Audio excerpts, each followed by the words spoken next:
know anything about history. Like the young people do not know the people, do not know anything. Do not know the Khartoum battle. You know the late Muhammad al-Saghir, who faced problems in the Sudan. They said to him, forgive us, they said to him. I said, don't blame the Zindan, the heroes. Said this is a mistake made by a young chap from the party school who doesn't know history. It's unintended and it's not our fault.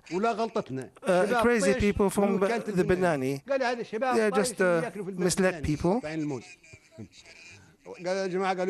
then they just asked me not to repeat this poetry because some people there did not hear it. Even the young people in Zindan, they are just unwise. Bring them over to me then. I wish you could. All those young people who are revolting. Generation, it's really, is it possible really for the Fatah young people to destroy the country of the masses? To follow the agents of the foreign intelligence and those fundamentalists? Who would believe this? Nobody could. It's impossible for our youth to be led by somebody else. If they don't follow Gaddafi, who would they follow? Somebody with a beard? Impossible. The people are with us, supporting us. These are our people. I've brought them up. Everywhere they're shouting slogans in support of Muammar Gaddafi. It is 1700 GMT. You are watching Al Jazeera. We have been watching for the past hour. Muammar Gaddafi, the leader of Libya, addressing the nation, his first substantive address to Libya since the troubles began in that country. He's been speaking from the Berb AlJazeera compound, and we don't know who he's been addressing, whether it's been a live address or not, but it's been a long, often rambling and often incomprehensible speech. Let's try and bring you some of the more substantive points of what he's been saying. Among the things that he had to say in the past hour, he said the country's image is being distorted before the world, and he has vowed to die there as a martyr. He's been adamant that as the leader of the revolution, he will not stand down. He has blamed the events of the past few days on drugged young people. He's accused them of copying other events in Tunisia and Egypt, and he said the protesters want to turn Libya into an Islamic state. He then turned to his green book and read out a list of crimes for which the death penalty will be given, among them the crimes that he believes some of these so-called drugged young people have been guilty of, which include acting against the constitution, threatening the military, threatening the country overall. He said when they are caught, they will be begging for mercy, and we will not be merciful. As I say, it was a long and often rambling speech. There were a couple of substantive elements in it, however. He has promised there will be a degree of reform. He said there will be new committees. Everyone will have their own municipalities within the Libyan political context. That may not be quite as significant as he was hoping that it would be. And he has suggested that there will be more action against those people on the streets. He said he has not ordered any action as yet, no military action, but he has said that that is still a possibility, using one particular phrase which was particularly chilling, saying the unity of China was more important than the people of Tiananmen Square.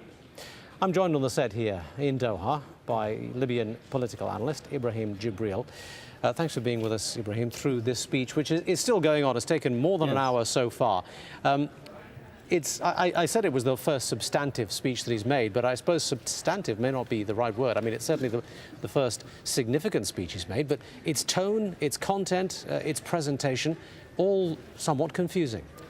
Very much so. In fact, I wrote substantive and underlined it and put question mark, because there really is not significant substance per se to what he's saying. He is repeating essentially some of the primary themes that were said by his son. But he started out with almost 25 minutes, I would say 25 boring minutes, talking about his conquests and how great he is and how powerful he is and how brave he is. all these things. And he capped up that session with what I thought were probably the most significant words of the entire speech, and those were, "Is this gratitude?" Yeah. His whole speech seemed to be a railing and a rant against people who he thinks have betrayed him. He's actually chastising the Libyan people for not making him more of a hero than what he thinks he is. The fact is, when Libya was bombed in 1984, Muammar Gaddafi ran very cowardly, I may say, and ran and hid underground. He was nowhere to be seen or found until much later, after everything subsided. Then he came out. So now he is rewriting history in his own mind and in his own history. He kept threatening people in the same manner that his son was threatening the Libyan people. He was scaring people into what might become of Libya. A Libya divided, a Libya ruled by extremists and so on and so forth, a Libya ruled by outside interests and countries and influences. Well, I mean, the blame that he was trying to ascribe for all these protests seemed to vary backwards and forwards between various different groups. I mean, he started off with the rather interesting phrase, paid rats and agents.